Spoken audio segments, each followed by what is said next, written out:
Welcome to The Political Mechanic, the YouTube channel where we discuss the cause and effect nature of the universe in order to promote limited government. I'm your host, Stephen Thane. Most conservatives want to reduce the size of government, but can't describe in detail the process of growth. We need to clearly explain how government grows so we can reduce it to the process of reverse engineering. Government growth begins when it takes responsibility from the people, such as the responsibility to feed the poor, food stamps, the responsibility to give medical care to the poor, Medicaid, or the responsibility to educate the youth, public schools. Then government has justification to create an agency with a budget to fulfill that responsibility. The wealth of the people is taken to fund these programs. Then the government hires employees with the power to make decisions, taking choices from the people. Government cannot grow without feeding on these three sources of the people's power. Reverse engineering means that responsibility needs to flow back to the people with associated funds and choices.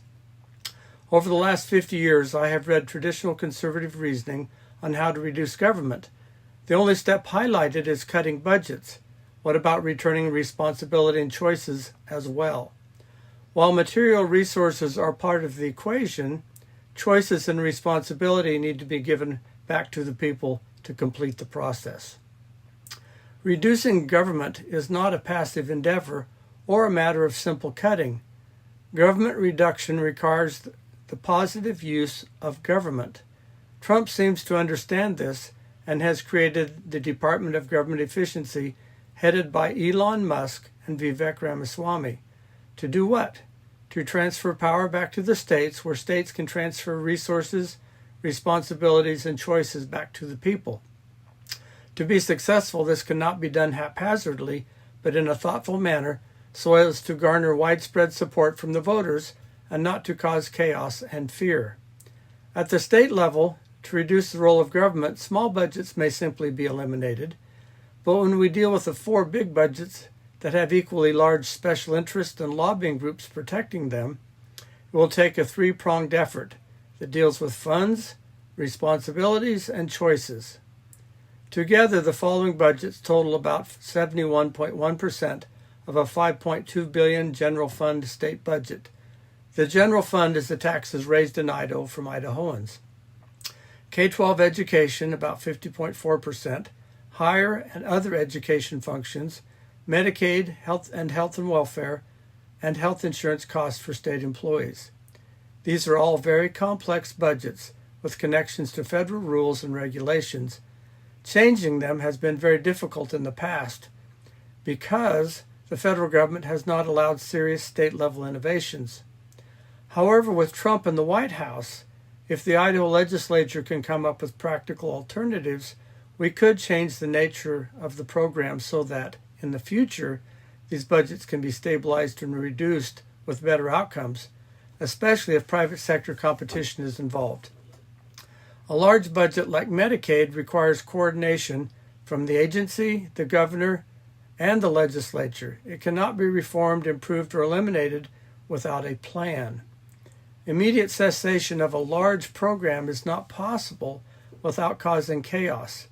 The first step would be to determine what type of system is needed to replace it, and then create an alternative and develop a transition plan. This takes discussion, debate, and time.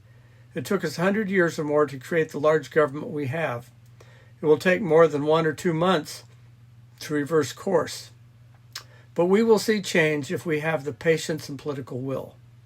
Let's look at the public education. Over 1/2 of the total state budget goes to K-12 education. Can it be improved? Yes. But the typical approach has been to make changes to the system itself, ignoring the role of parents. All previous changes have continued to let the system have total control over curriculum, funding, and teacher selection.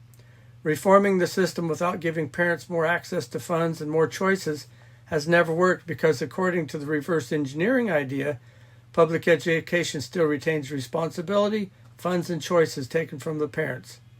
Thus, we need reform that restores choices, responsibility, and funds to those from whom they have been taken. In education, Parents need to control the curriculum for their child.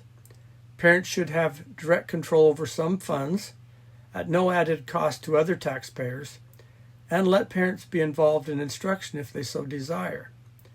Would you be surprised that the public school system has developed this option that gives parents all of these choices?